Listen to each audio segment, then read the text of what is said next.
I'm here with Erin today, and we're going to be speaking about living annuity structures and dive into the income from a living annuity and the capital from a living annuity.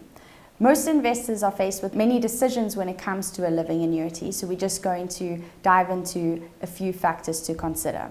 Erin, let's speak about the flexibility on the income from a living annuity. So there are a lot of decisions to make, but the great part about a living annuity is it has a very flexible option. So when it comes to your income, there are different options that you can choose in terms of how you draw that income down. With a living annuity, you have to take between 2.5% to 17.5% per annum as an income, and you have got different options in terms of when you'd like to receive that income. So you can receive it monthly, quarterly, biannually, or on an annual basis, and this needs to be reviewed every year. So a risk on the income side is what we call sequencing risk. So it's a potential negative impact on your investment portfolio due to timing of market returns. So if you are planning to draw an income from your living annuity, you can't always time the market when making these drawdowns. So it's important to be aware of that. I think that naturally flows into the discussion around liquidity.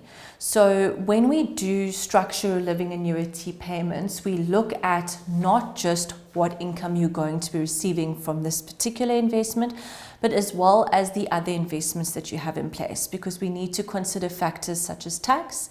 And the other thing is longevity. So we don't want to go and take your minimum amount of tax payable and then you run the risk that you use a lot of your discretionary funds, and later on you might find yourself in a position where you've now depleted your discretionary funds. So while the flexibility is great, you must just think about liquidity in terms of how you're drawing this income down. You had mentioned that the annuity income is taxable, so it's important to note that any living annuity income that you earn from your living annuity is taxed at your marginal tax rates, and you pay PAYE on top of this.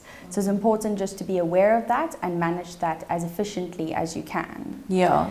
So maybe let's move on to the capital portion of the investment. So there is a little bit of flexibility in the underlying asset allocation of the investment. So it's not governed by the Pension Funds Act. It is not required to be Regulation 28 compliant. This means that you have freedom to invest the underlying assets in your living annuity as you wish. Erin, maybe you can speak about some of the risks. Yes, so market volatility is one that comes to mind. You know, often investors at this stage in their life, they're no longer working, and it can be quite a scary thought that you're not going to continue earning an income. So they tend to feel a little bit more anxious. So market volatility can play a big role. So if you have gone and invested in an investment quite aggressively because you have that flexibility, you just have to bear in mind how you're going to feel as markets move up and down. The other one is longevity risk.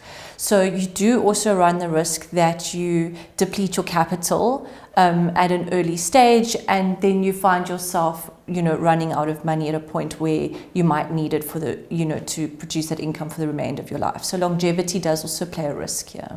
Yes, and that capital in the living annuity is not accessible, so it's important to be aware of that.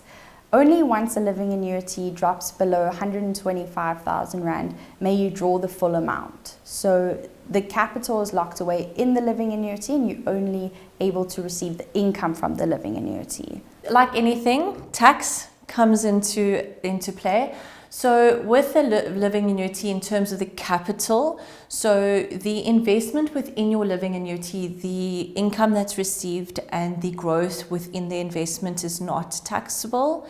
And upon your death, the lump sum will pay to your beneficiaries that you've nominated and won't form part of your estate duty. Just bear in mind that if there are over contributions and the beneficiary opts for a lump sum, then the over contributions could form part of your estate duty, but the beneficiary has got different options. So they could choose to take that benefit as a living annuity, so continue with the living annuity, and then the income that they would receive gets taxed in the beneficiary's hands, or they can opt to choose a lump sum. So there's a lot to think about with living annuities. Thank you for joining me today. I think we were able to touch on the capital part of a living annuity as well as the income that's drawn from a living annuity.